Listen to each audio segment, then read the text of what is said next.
এমন নিয়ে এদিকে আয়। হ্যাঁ নানি। আরে শুনিয়ে যা, এদিকে আয়। কি নানি? চা খাবি? হ্যাঁ হ্যাঁ হ্যাঁ, চা খাবো। ও নানি, আমিও চা খাবো। তাহলে দুধ আর বিস্কিট কিনে নিয়ে আসতো। আমার কাছে তো নানি টাকা নেই। নানি, আমার কাছে 15 টাকা আছে। এনে আমার কাছ থেকে 50 টাকা নেই। এনে 50 টাকা নেই। ওই তো হয়ে যাবি নে, 15 টাকা আর 50 টাকা। চল চল, গুঁড়ো দুধ আর বিস্কুট কিনে আসি।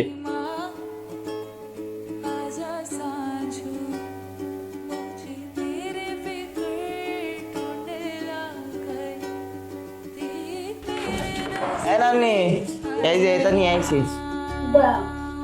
এই যে নিয়ে আইছি।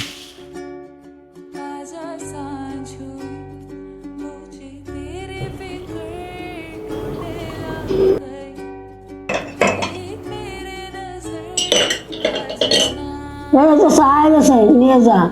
হয়ে গেছে? হ্যাঁ হয়ে গেছে, নিয়ে যা। মানে রাখলাম আছে।